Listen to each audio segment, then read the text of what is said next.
Elisabeth est encore dans ma tête. J'ai eu la misère de pouvoir sortir de ces livres. C'est je me suis dit, je vais préparer quelque chose sur les disciples. Mais je n'ai pas choisi tous les disciples, mais j'ai choisi 2 en particulier. Pierre, c'est qui le deuxième? Judas. On va apprendre pourquoi je l'ai choisi. On va tourner nos Bibles dans Matthieu. Matthieu chapitre 4. On va lire le 18e verset jusqu'au 22e verset. Quand il marcha le long de la mer de Galilée, il vit 2 frères Simon appelés qui? Avez-vous trouvé le verset? J'aimerais ça qu'on reste ensemble pour pouvoir écouter bien les messages et pour pouvoir rester, ne pas s'endormir. Avez-vous vos Bibles? Alors on va y aller. Quand il marchait le long de la mer de Galilée, il vit 2 frères Simon appelés qui? Et André qui jetait un filet dans la mer car il était pêcheur. Il leur dit, suivez-moi et je vous ferai quoi? Aussitôt, ils laissèrent le filet et les suivirent.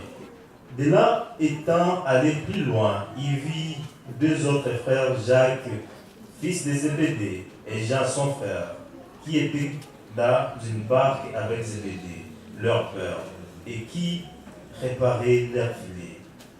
Il les appela aussitôt et laissèrent leur barque et leur père et les suivirent.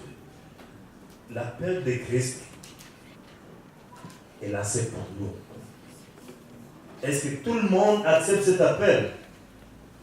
On a un bon exemple ici car il marche et puis il trouve Simon Pierre et qui? Son frère qui? Il est dit, suivez-moi et je vous ferai pécheur de qui? Il laisse tout. Comprenez-moi bien. Il laisse quoi? Leur business, ils étaient pêcheurs. Ils vivaient de la pêche. Ils laissent tout et sur qui? Est-ce facile? C'est facile à lire. Mais si j'essaie de prendre n'importe qui dans l'assemblée, je dis, laisse ton emploi, laisse ta famille et va servir Christ. Est-ce faisable? Je serais fou, moi qui demande cette demande. Est-ce qu'on se comprend bien? Si je te dis, laisse ta famille et suis Christ, va servir Christ, je ne suis pas dans une ville lointaine, en Irak, on va prendre l'exemple. Même les hommes de l'armée qui sont beaucoup armés, on les envoie en Irak, ils n'aiment pas ça. Il y a des déserteurs. Alors toi, on te dit, laisse ta famille, va servir Christ en Irak. Tu sais que dès que tu ouvres ta Bible, c'est la mort. Suivre Christ, ce n'est pas facile. Mais quand il te demande, accepte, car il pourvoira à tout ce qui va. Mais dans la société, tu laisses ta famille pour le travail de Christ, tu deviens irresponsable, tu deviens ingrat. Mais Christ en toi, lui qui sonde les cœurs, il sait pourquoi il te demande. En demandant à ces deux frères, il savait pourquoi il demande cela. Ça, c'est l'appel que Christ a lancé à Pierre et ses frères. On va avancer, puisque pourquoi j'ai choisi Pierre? On va lire en continuant. Ils ont suivi. Mais on va essayer de monter un peu plus avant cet appel. Jean-Baptiste, il vient de baptiser Christ. La colombe est descendue du ciel pour dire quoi? Aidez-moi, puisqu'on va prêcher ensemble, je vous ai dit, je n'ai pas fini à préparer. La colombe est descendue du ciel, qu'est-ce qu'il a dit? Voici mon fils. Jean-Baptiste, il est témoin oculaire de la puissance de qui? De Jésus. Mes chers amis, si on essaie de changer les choix des disciples à un titre pour dire suivre Christ, ce n'est pas un cadeau. Pourquoi je dis cela? Vous lisez la Bible plus que moi. Jean-Baptiste, qui a baptisé Christ, il est emprisonné pourquoi? Son honnêteté. Qu'est-ce qu'il avait dit à Hérodias? Il n'avait pas le droit d'avoir cette femme-là. Ça, son honnêteté, qu'est-ce que ça lui a coûté? Il est en prison. C'est lui qui a baptisé le Messie. Il vit les doutes. Il est en prison. Est-ce que Christ n'avait pas la puissance de pouvoir ouvrir la porte comme il a ouvert les portes des prisons quand Silas était en prison et puis il ne l'a pas fait? Pourquoi il ne l'a pas fait? Posons-nous cette question. Il n'a pas sorti de la prison, mais il permet aussi de couper sa tête. Est-ce facile de servir Christ? Il est honnête puisqu'il vient de dire la vérité à Hérode, ça lui coûte la tête.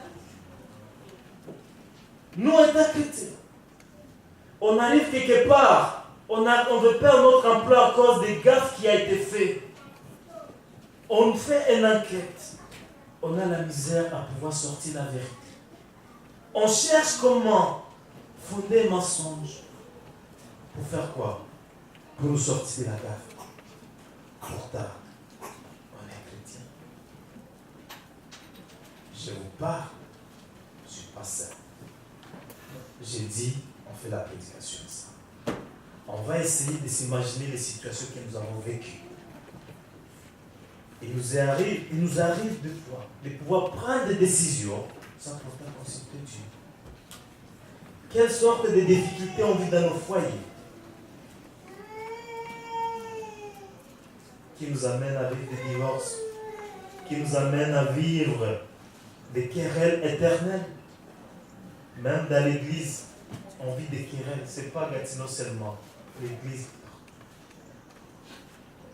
Pourquoi ces querelles au moins que nous servons Dieu?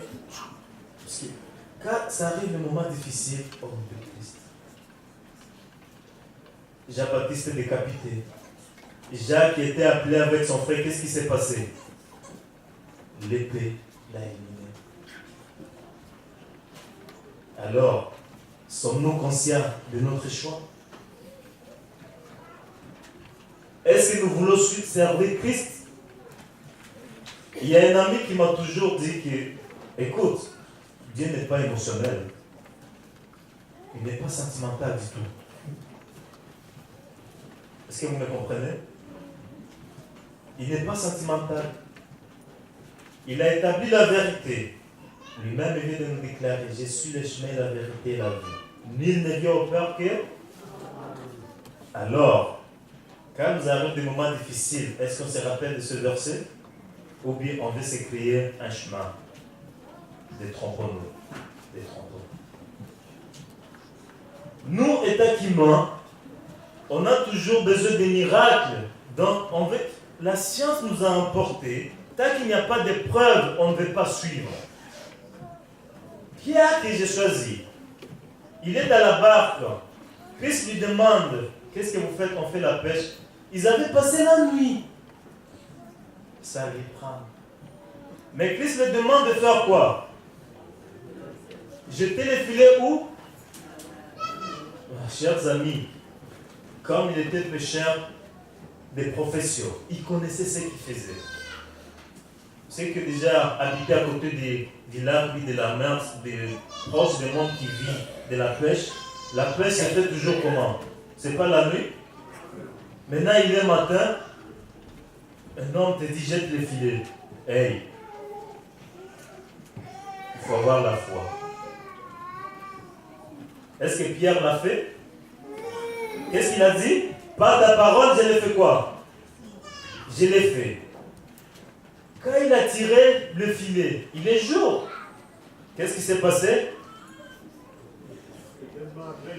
Avant de jeter le filet, il avait des doutes. Sommes-nous d'accord? Je vous parle. Mais en sortant les filets, qu'est-ce qui s'est passé? Ils avaient la misère à sortir les filets. Regarde, le miracle se présente à lui. Qu'est-ce qui se passe? Il vient à Christ, il dit, loin de moi, Jésus. Allève-toi devant moi, car je suis comment?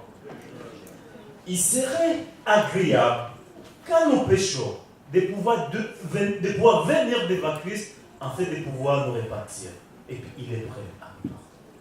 C'est ça pourquoi j'ai choisi Pierre. C'est un homme qui avait l'argent. Il connaissait Christ. Mais quand c'est arrivé le moment de doute, qu'est-ce qui s'est passé? Il se mettait en doute. C'est une vie que nous menons en tant que chrétiens. Oui. Est-ce que les doutes règnent en nous?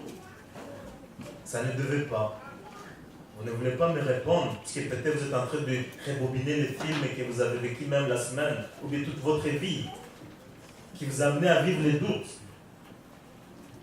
Mais je ne vous demande pas de les partager. Mais essaye de voir qu'est-ce que Christ va faire pour toi. Qu'est-ce que Christ est prêt à faire pour toi.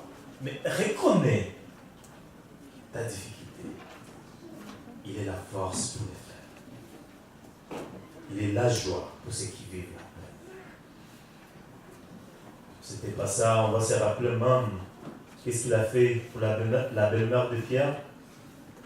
Il a guéri. Mais Pierre a continué avec des difficultés. Alors, nous, étant que chrétiens, sommes-nous conscients des difficultés que nous vivons?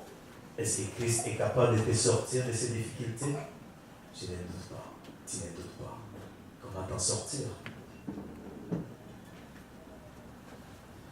Je suis le chemin, la vérité et la vie. Oui.